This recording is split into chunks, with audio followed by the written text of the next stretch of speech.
Aujourd'hui on se retrouve pour la suite du YouTube Pagan Challenge. Le thème de cette semaine est un peu léger donc les vidéos vont être vachement courtes. C'est quel est ton artwork, ton dessin, ton image, ton illustration païenne préférée et ta musique païenne préférée. C'est assez étrange comme question, je trouve. Parce que même s'il y a des musiques qui sont vraiment connotées païennes, qui parlent de divinité et autres, parfois pour pas mal de moments où je me suis dit qu'une musique reflétait beaucoup un dieu ou quelque chose, c'était justement quand le thème de base n'était pas censé être païen. Euh, mais bon, c'est pareil pour les illustrations en quelque sorte. Pour les images, euh, c'est assez compliqué parce que j'ai j'aime beaucoup l'art en général, mais par contre, je m'y connais pas du tout dans tout ce qui est personnes qui font de l'art païen officiellement ou qui... Moi j'aime bien les anciens tableaux et l'abstrait, donc c'est assez compliqué. Euh, J'aime beaucoup une illustration que j'ai chez moi, sur une petite carte que j'avais achetée à une Japan Expo il y a quelques années. C'est sur un site, je pense que c'est une bande dessinée qui s'appelle Obsidiurne. Vous pouvez la trouver sur internet. Euh, Il y a un personnage qui s'appelle apparemment Morgil et Morgil, je sais pas comment on prononce. Moi, je regarde parce que c'est juste là. Et moi qui me rappelle beaucoup Morrigan, je peux pas aller vous la décrocher parce qu'elle est punaisée au mur et j'ai pas envie d'abîmer ni le papier peint ni l'image qui est punaisée dessus.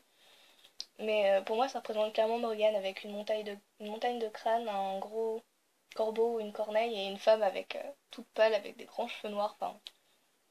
Ça m'avait beaucoup marqué à l'époque. Du coup j'ai beaucoup aimé, j'aime bien ce qu'ils font en général. Si vous voulez aller y jeter un oeil. Je pense que je mettrai tout dans la description histoire que vous ayez pas trop à chercher.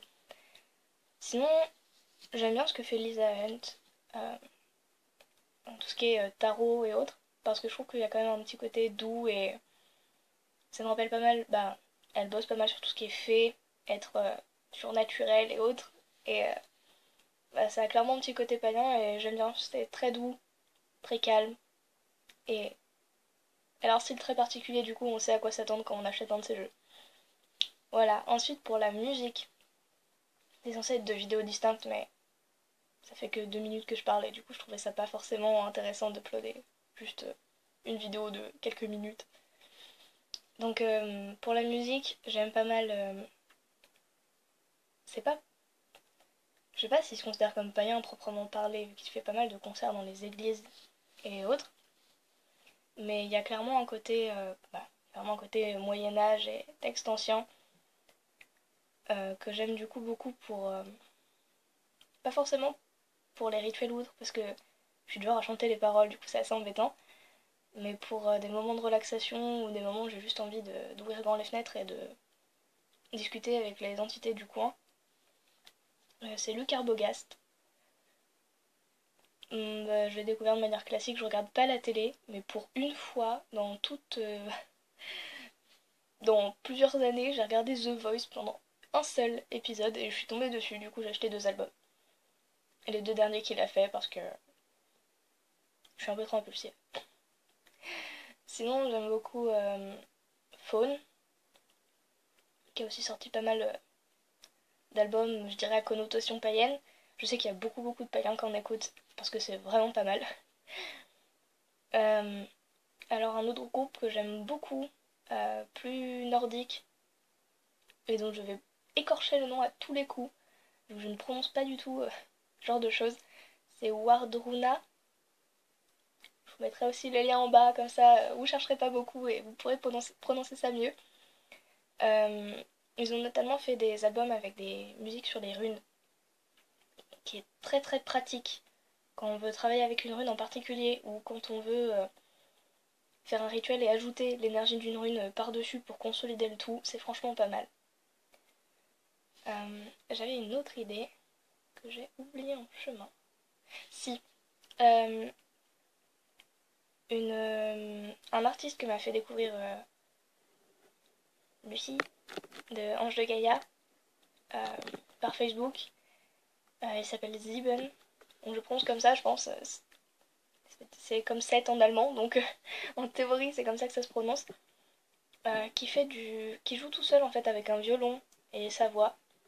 Et il a fait une musique notamment sur Loki que j'aime énormément. Je trouve très très belle et très bien faite.